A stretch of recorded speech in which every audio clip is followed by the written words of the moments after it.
Well, this week of VCT Americas games ended up being pretty dominant for the victors of every match. Every single match this weekend ended up being a 2-0, so no games going to 3 maps. So definitely not the most competitive weekend, but still, there's some things to talk about, so let's get right into it. So this is the board we have today. We have all 6 games on the board here. We will be starting with G2 versus 2G, the game with 2 teams whose names are a flipped version of each other, and the first time the Ascension Americas teams have met in 2025, and ended up going pretty as expected. While map 1 wasn't a complete lopsided loss for 2Game, they still were not able to get to double-digit round wins in either of the maps. That second map especially being more of a wash for G2, 2G not looking terrible in this match, just clearly outclassed. Baby Bay with an improved game definitely looked more comfortable in this one than he did against Sentinels. Looking at map 1, we have Ascent. This one was 2Game's pick, and this one ended up being a 13-8 scoreline in favor of G2. 2Game started off well by winning that first pistol, but then G2 take the lead right back. We have a pretty back and forth first half, both teams looking pretty even with one another. 2Game with the possibility of beating G2 when they don't have one of their best players in Leaf, but Baby Bay did drop a pretty decent 15 kills on the chamber, so that definitely helped pick up the slack there. And then the second half was pretty much all G2. Very solid defense side from them, only 2 wins on the side of 2Game, this one over at round 21. Silence doing well in this one with 18 kills as the top fragger. Spike struggling a bit on the KO here with 11 kills. Then we move on to Ascent. This one was definitely more the G2 show than the first one, 13-5 being the final score on G2's map pick. G2 win the pistol and the anti-eco. 2Game would steal the bonus from them, but they wouldn't be able to go on any streaks during their attack half, only winning 1 round apiece. They would get to 4 rounds, it's 8-4 at the half, so G2 are in the driver's seat. G2 win that second pistol, and it was just kind of, yeah, they're getting outclassed, and 2Game just can't really find an answer. Valorant top fragging for his team with 23 kills, he was plus 14. Spike having a still pretty rough map here. Spike definitely has the talent, but rookies do sometimes take time to really get used to the tier 1 situation, so I do have faith in him,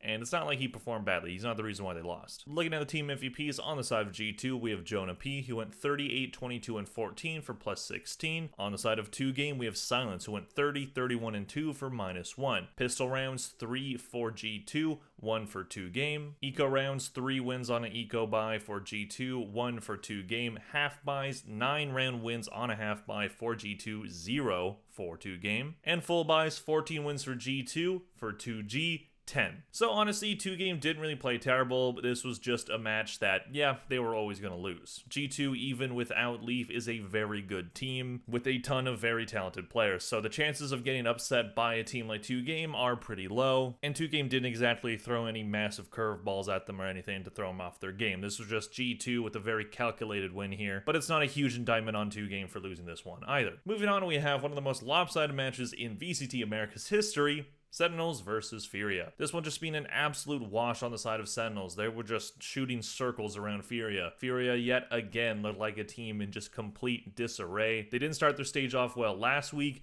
They don't look improved this week. It was just a complete unmitigated disaster that ended in a 13-0 map. Looking at map 1, we have Sunset, this one being Sentinel's pick, a map that they're very familiar with. And they just had a super solid defense side here. While Furia would win the pistol and the anti-eco, we then have Sentinels winning 10 rounds in a row. Zekin, Narrate, Zelsis, Bane, John QT, all 5 members of Sentinels just getting every single kill that you could possibly get. It was just complete madness, especially Zekin just running circles around them with the Neon. 24 kills for him on this map, plus 12. Sentinels would win the second pistol. Furia do have a good 2 rounds to steal the anti-eco from them and get 1 more win, but Sentinels just didn't need to do much of anything after that, and they won. Adverso, this team's sub, poor guy honestly, he gets kicked from crew, he gets another tier 1 chance at Furia, and it's this. However, no one on Furia really did much of anything on Icebox, this one being Furia's pick.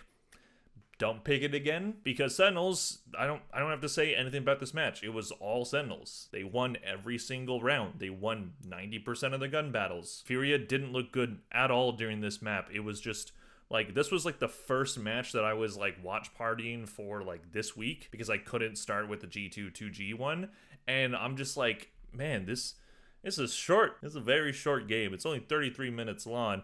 And you know, the average game is like 45 to like a full hour. It depends on how long it goes, but still, this is just crazy. So Furia are now the second team in the VCT Americas to get 13-0'd. Tui's, who was on Loud previously, was the first player to do, or a part of the team that was the first team to do in the Americas with Loud, and now he has also been 13-0'd. So he's on both sides of the spectrum for that one. Narrate and Zelsa with great performances here. 15 kills for Narrate, 17 for Zelsa. They were playing great. Looking at the team MVPs on the side of Sentinels, we have Narrate, who went 32, 14, and 13 for plus 18. On the side of Furia, Adverso had a decent game, 21, 27, and 4 for minus 6. Pistol round wins, 3 for Sentinels, 1 for Furia. Eco round wins, 3 for Sentinels, 1 for Furia. Half buys, 3 for Sentinels, 2 for Furia. And full buys, 24 Sentinels, 0 wins on a rifle round for Furia. Is bad. So yeah, this was just a complete chore to watch because it was just not competitive at all. Wasn't particularly fun to watch. There wasn't any particularly exciting things going on either. It was just Furia just looking like a team of ranked players. It was just a disaster. They didn't look good at all. No one on the team was really shooting aside from Adverso. And even then, he had his problems too. So I really don't know. I don't know what this team can do from here. This was supposed to be the rebuilt roster to improve on stage 1, and they look arguably worse. So I don't know, man, but we'll see where they go. Moving on, we have the 100 Thieves versus Crew match. A match that I think going into it, I think a lot of people would think would be pretty even, but this one also ended up being just completely lopsided. 100 Thieves looking quite stellar so far. I've been very impressed with what I've seen from them. They started their stage off well last week, and now they look even better, especially going up against an arguably harder opponent in Crew. Crew just looking completely out of sorts on this one, especially on that Corrode, which is the first map that we're going to talk about here. This ended up being a 13-4 win in favor of 100 Thieves. 100 Thieves looking very prepared on the new map here, especially on that attack side. Crew would start on attack, however, and win the pistol, but then 100 Thieves would respawn with 3 of their own after the anti-eco. 2 more wins for Crew, but then it ended up being 5 in a row. 100 Thieves doing very well on the retake from rounds 8 to 10. And those rounds that Crew won at rounds 6 and 7 would prove to be the last rounds that they would win in this map. 100 Thieves would end up going on a 10-round win streak to end this one at round 17. Crew just finding no answer on the defense. EU doing a great job here on the Sova, had a rating of 1.47. He had 18 kills, he was plus 9. On side of Crew, Dante Deus doing his job as the duelist player. He did have 11 kills, which isn't very many, but he was the top fragger of his team, so can't really blame him there. Moving on, we have Bind, this one being only closer by 1 more round, 13-5 the final score. This one being 100 Thieves pick, a map that used to be kind of nightmarish for them. They're looking quite good on it right now. I guess you just had to kick Boostio and bring in Kess to fix your map pool, and yeah, it seems to have worked so far. Crew would win that pistol to start this one off strong. You know, they get knocked down in that first map, but you can bounce back from that. You can do it. But 100 Thieves were able to just really go on a roll, especially with Asuna and Xander hitting very well in this map. 19 kills apiece for both of them, plus 11 for Asuna, plus 10 for Xander. Xander as the IGL, he's been performing a lot better than what he did in stage 1, so I guess the Xander pickup, while I think most of their problem this year has been the fact that they don't have Bang to clutch out rounds for them anymore. Xander not providing that same amount of clutch potential, but he looks pretty good on the IGL role. This team does look a lot more locked in with him as the IGL, so maybe that's what they should have done from the beginning. But anyways, Crew still not able to go on many streaks here. They only won 2 rounds in a row at the start of the map, but only 1 apiece. From there on out, at round 6, 10, and 17. So of course, 100 Thieves win that second pistol. They win 4 rounds in a row. They're at match point. Crew do steal that round 17, but then 100 Thieves on the retake, get the defuse. Round 18 is where they win it. Melzer being the top fragger for Crew here. He had a rating of 0.95. He had 11 kills, so no one on Crew particularly hitting on this match. Both maps just pretty much a wash in terms of Crew hitting their shots at all. Looking at the team MVPs on the side of 100 Thieves, we have Asuna, who went 34, 19, and 14 for plus 15. On the side of Crew, we have Dante Deus, who went 21, 29, and 7 for minus 8. In terms of pistol rounds, 2 for 100 Thieves, 2 for Crew. Eco round wins, 2 apiece for both teams. Half buy wins, 3 apiece for both teams, and full buy wins is where the difference was made. 21 for 100 Thieves and only 4 for Crew here. So that was the main difference maker. Crew, again, just were not hitting their shots at all. They did okay when their economy wasn't in complete shambles, but they just couldn't convert on those rifle rounds, and that was the main difference maker. And 100 Thieves, man, this was a very impressive win from them. Crew was definitely seen as one of the better teams in the Americas, especially after their good start to stage 1 last week. So on paper, this match should have been a lot closer, but 100 Thieves just dominating. They are taking names right now. They look like a really good team.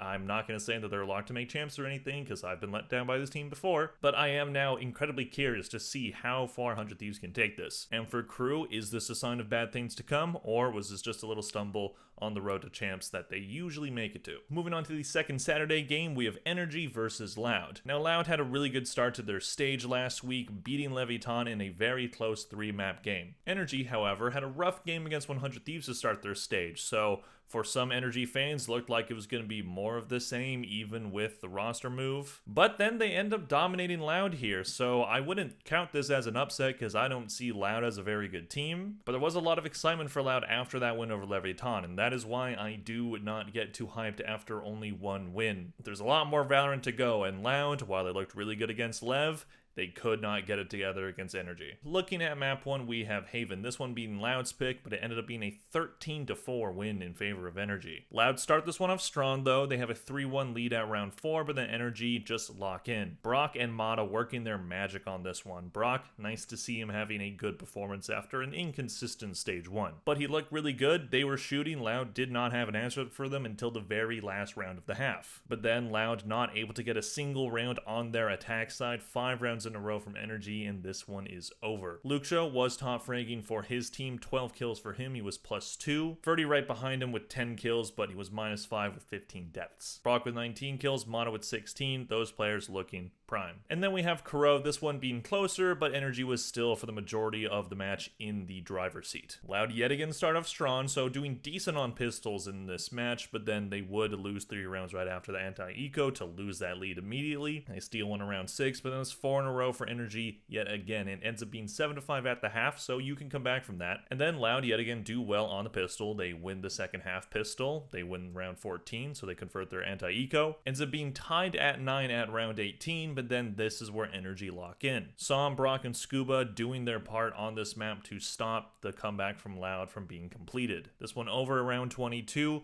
Loud loses 1-2-0. Som with 18 kills, top fragging for his team, he was +6. Kawazine on the Vise with 19 kills, he was +8 for his team, so he was doing his job. The rest of his team, some rough numbers overall. Looking at the team MVPs on the side of Energy, we have Brock, who went 40, 22, and 5 for +18. On the side of Loud, we have Kawazine, who went 26, 24, and 5 for +2. Pistol rounds, only 1 win for Energy, 3 for Loud, so losing after winning the majority of pistols, that definitely sucks. Eco round wins, only 1 for Energy, 3 for Loud. Half buys, 3 for Energy, 4 for Loud, but then the full buys, those rifle rounds being the difference maker yet again. 21 wins on a full buy for Energy, only 5 for Loud. So Loud definitely did not look as good, and Energy were looking to have a bounce back game. So it is kind of hard to evaluate both teams at this point. Both these teams having rough stage 1s, looking to bounce back after roster changes. So it looks like Energy have the potential to get back on track. This is a fairly dominant win. They did poorly against 100 Thieves, but 100 Thieves do look quite good. So was that just them getting outclassed without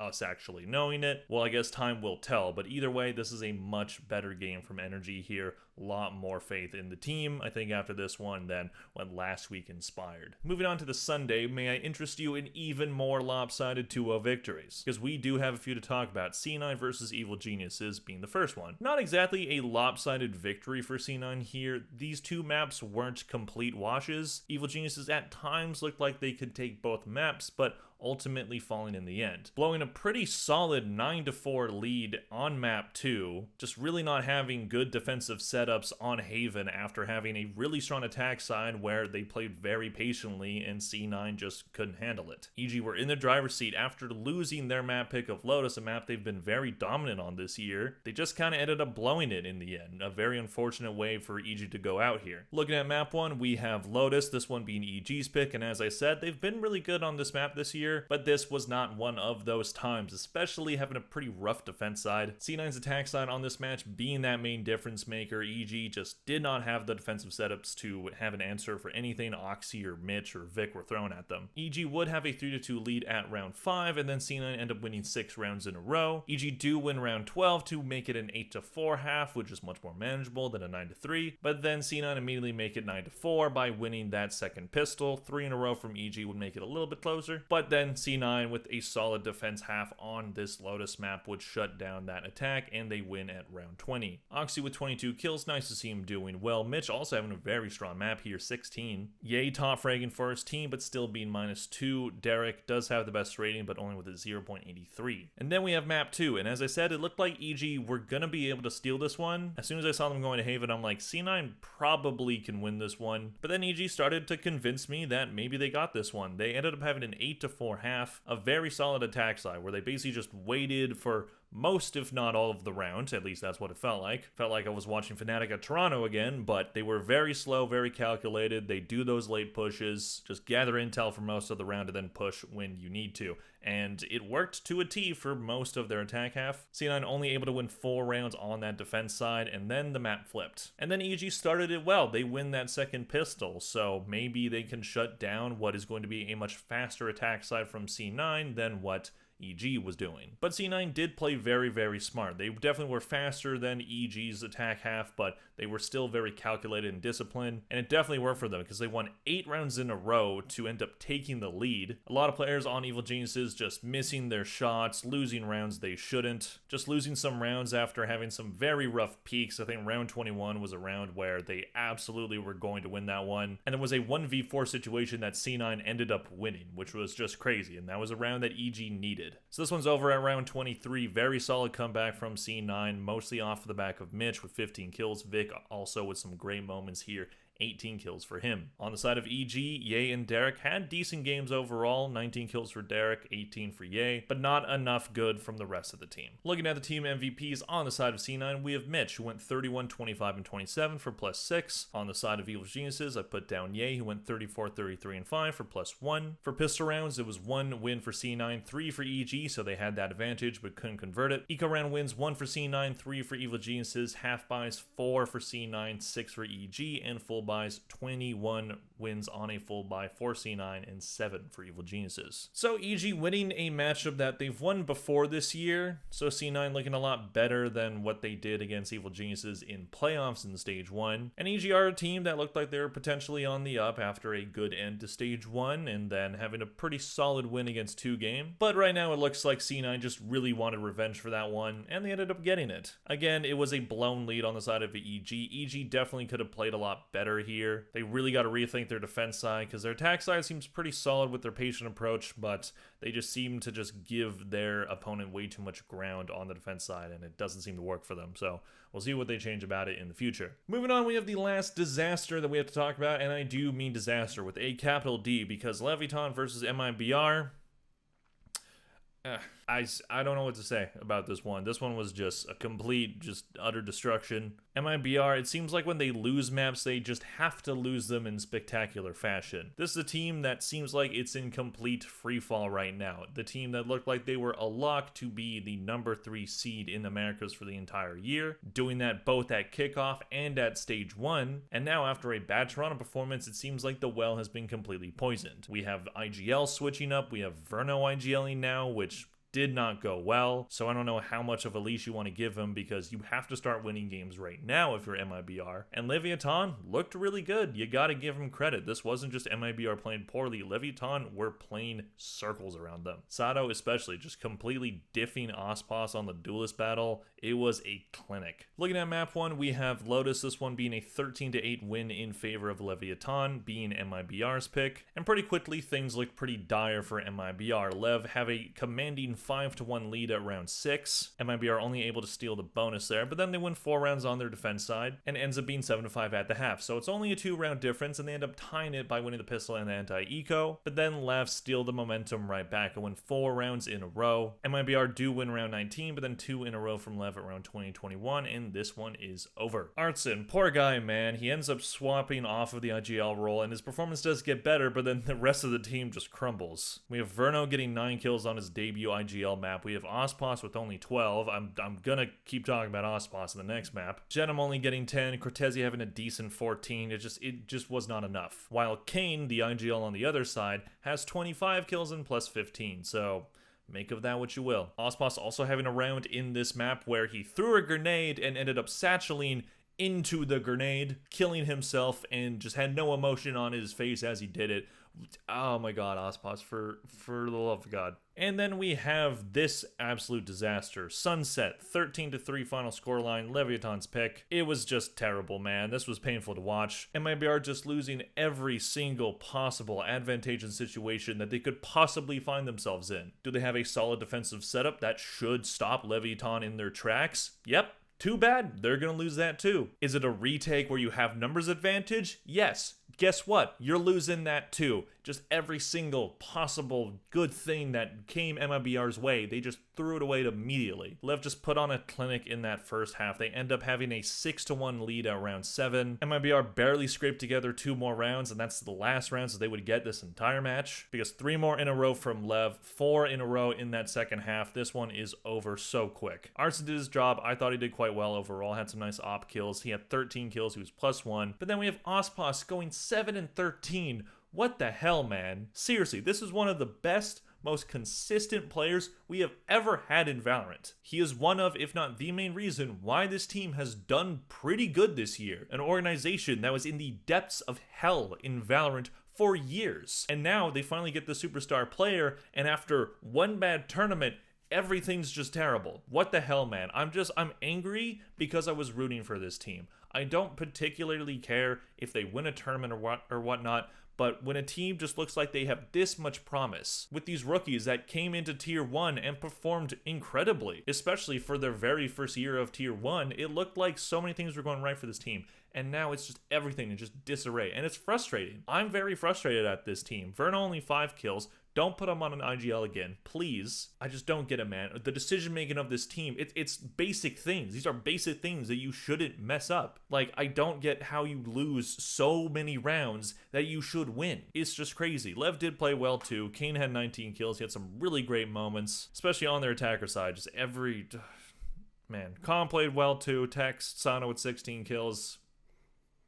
Lev win. Looking at the team MVPs, on the side of Leviatan, we have Kane, who went 44, 16, and 7 for +28. And on the side of MIBR, we have Artson, the only player doing anything out there, 31, 27, and 6 for +4. Pistol rounds, 3 wins for Leviatan, 1 for MIBR. Eco round wins, 3 for Leviatan, 1 for MIBR. Half buy wins, 6 for Leviatan, 2 for MIBR. And full buy wins, 17 for Leviatan, 7 for MIBR. So Leviatan definitely looked really good, continuing their strong performance from their game against Loud, which they did lose, but it was close. So this was a much better showing from them, especially against a team that should be a lot better than what they showed. So I'm devastated to see how far this new look Leviatan can go. They got some pretty solid pieces on there. If Sato can continue his strong performance, then he's going to be a really good player for them. And Kane looks back in form. Tex is looking good. Com's looking good. Things are looking up for Lev, so they should feel good right now. But MIBR, you should not feel good at all right now. That was embarrassing. That was terrible. How the hell is the team crumbling like this? I'm trying not to crash out, but I'm going to turn into Crash Out Esports for this one. No more chill out. We're crashing out Esports today. It's just so frustrating, man. This team looked so good. I completely wrote off Toronto. I was like, fine, it's one tournament. Who cares? But what has happened? This team is just in complete freefall right now. It's not that they've just lost their 2 opening games. It's how they've lost them. They've gone destroyed on at least one map in both games that they've played so far. They probably should have beat Crew after a strong first map against them, and then they completely bungle it. And then Lotus, you have your best player throwing a grenade and then jumping into it. What are you doing? You know where you threw the grenade. I know he was trying to land on the box, but like what are you doing, man? You know where it is.